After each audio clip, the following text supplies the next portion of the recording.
नमस्कार आप सभी को। 1 अप्रैल आ गया है और बहुत सारी ऐसी घोषणाएं जो सरकार ने कर रखी थी कि 1 अप्रैल से ये चीज महंगी हो जाएगी, वो चीज महंगी हो जाएगी, वो मैं आपको बताना चाहती हूं। और आप सभी को पता होना चाहिए कि इतनी चीजें महंगी करने के बाद भी इस सरकार की, अभी हमने पीछे एक रिपोर्ट पढ़ी थी, 7.5 लाख करोड़ का कर्ज लेगी सरकार। इतनी चीजें महंगी करने के बाद भी आपको 7.5 लाख करोड़ का कर्जा उठाना पड़ रहा है, तो सरकार वो पैसा जा कहां रहा है? महंगा क्या हो रहा है मैं बताती हूँ। टोल टैक्स महंगे हो गए हैं, 5 से लेके 25 रुपए तक टोल टैक्स बढ़ा दिया गया है। अपने उद्योगपति मित्रों को फायदा पहुंचाने के लिए सरकार कुछ भी करेगी ताकि फिर वो उद्योगपति मित्र थैंक यू कहने के लिए चंदे के रूप में इन्हें पैसे दे दें, राइट। खैर, टोल टैक्स तो बढ़ाए ही, जिसका मैं पुरजोर विरोध करती हूँ। साथ ही जो खबर है वो ये 1000 दवाएं महंगी होंगी, ये बड़ी महत्वपूर्ण खबर है। 1000 दवाएं महंगी हो रही है। आम आदमी जिन दवाओं का सेवन करता है वो दवाएं, जरूरी दवाएं बहुत ज्यादा महंगी हो रही हैं और ये हर साल करते हैं। मैं हमेशा इस चीज की पैरवी करती हूँ कि शिक्षा और स्वास्थ्य दोनों मुफ्त होनी चाहिए, दोनों आधुनिक, बिल्कुल क्वालिटी वाइज परफेक्ट, हर एक इंसान को निशुल्क मिलनी चाहिए। आप जितना भी टैक्स कलेक्ट करते हैं पूरे देश से, हर एक इंसान टैक्स दे रहा है किसी ना किसी रूप में, उसका जो पैसा है वो शिक्षा और स्वास्थ्य में खर्च होना चाहिए। लेकिन ये तो कमल के फूल खिला रहे हैं बड़े बड़े 5 स्टार, आपने देख लिए होंगे बहुत सारी चीजें, या इनके विज्ञापनों में जाते हैं वो पैसे, या बड़ी बड़ी होर्डिंग्स, वो सब सेल्फी पॉइंट, पता नहीं क्या क्या, वो पैसा यहां जा रहा है जो पैसा यहां जाना चाहिए था। खैर, ये मैं आपको इसलिए बताना चाहती हूँ क्योंकि ये जो जरूरी दवाएं हैं उन दवाओं में पैरासिटामोल जैसी दवाएं जो हम अमूमन बुखार होने पर ले लेते हैं, एजिथ्रोमाइसिन जैसी दवाएं जो बैक्टीरियल इन्फेक्शन हो जाता है ना, गले में दर्द होता है, 3 दिन खानी होती है एजिथ्रोमाइसिन वाली गोली, वो, या आपकी एंटी एनीमिया की खून की कमी हो जाती है, खून की कमी के लिए दी जाती है दवाई, वो महंगी हो रही है। विटामिन महंगे हो रहे हैं, स्टेरॉइड्स महंगे हो रहे हैं, मिनरल्स महंगे हो रहे हैं। कोविड के उपचार में जो दवाएं काम आती हैं वो महंगी कर रहे हैं। पिछले साल भी इन्होंने 2022 में 10% इनकी कीमत बढ़ाई थी और उससे पहले वाले साल में 12% इसकी कीमत बढ़ाई थी। तो आप ये सोचें कि ये कैसे साल दर साल 10 से 12% की वृद्धि करे जा रहे हैं ऐसी जरूरी दवाओं में जो निशुल्क मिलनी चाहिए। बहरहाल आम आदमी की कमर तोड़ने के लिए ये मुझे लगता है तत्पर है। इनके 2014 के मैनिफेस्टो में भी लिखा है कि 2 ही वर्ग होने चाहिए, अमीर और गरीब। सीधा साफ अंतर यह है कि मध्यम वर्ग ये चाहते नहीं हैं, क्योंकि मध्यम वर्ग ऐसा वर्ग है जो सवाल करता है, जो सवाल पूछता है, जो मुद्दे उठाता है, जो झंडे नहीं उठाता है, जिसे फिक्र है देश की।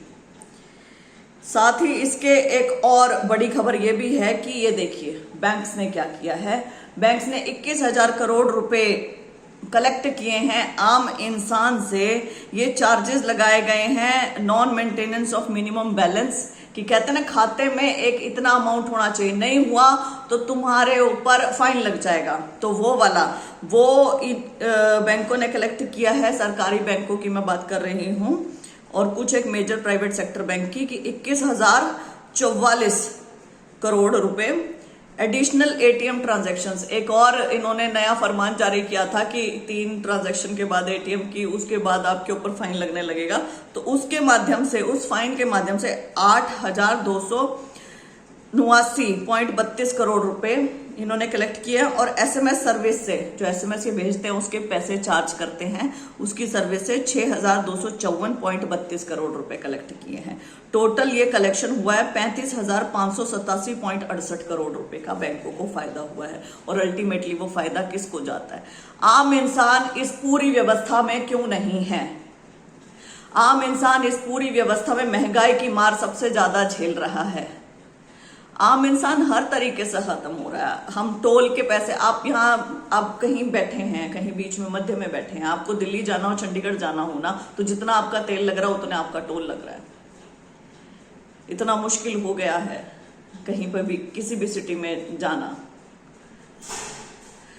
बहरहाल आम इंसान के लिए टोल महंगा, आम इंसान के लिए दवाएं महंगी, आम इंसान के लिए शिक्षा महंगी होती जा रही है, निजीकरण हो रहा है शिक्षा का।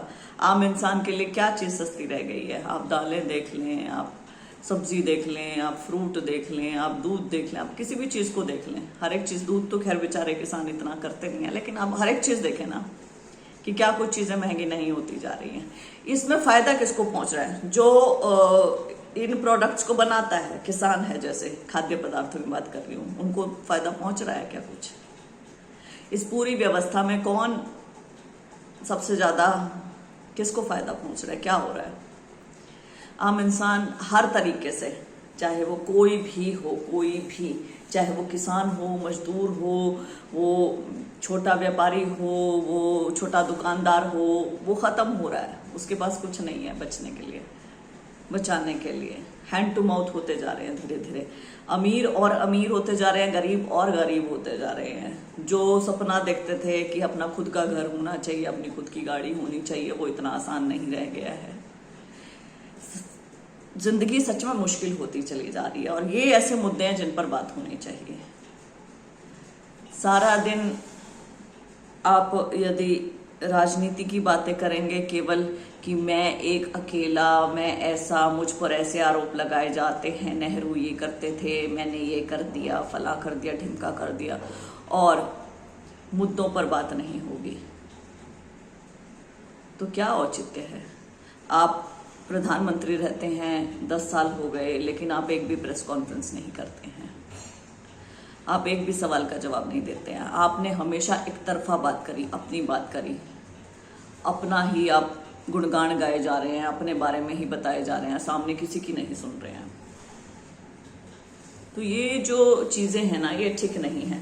क्योंकि अगर किसी भी इंसान को आप ये कहोगे कि आपको ही सिर्फ बोलना है और आपसे कोई सवाल करने वाला नहीं है, आपको किसी का जवाब देने की जरूरत नहीं है, तो आप अपने बारे में अच्छा ही बोलोगे। और आपके पास जब दुनिया भर का अथाह पैसा होगा ना, जो हमने देख लिया इलेक्टोरल बॉन्ड के माध्यम से, वो तो फिर भी बहुत कम है। यदि पीएम केयर्स फंड की जांच होने लग जाए तो हम समझ नहीं पाएंगे। पीएम केयर्स फंड वो खुलने लग जाए तो देश और देश का आम नागरिक, जनता, वो कहाँ है उस पूरी व्यवस्था में? वो पिस रहा है। हमें जागने की जरूरत है।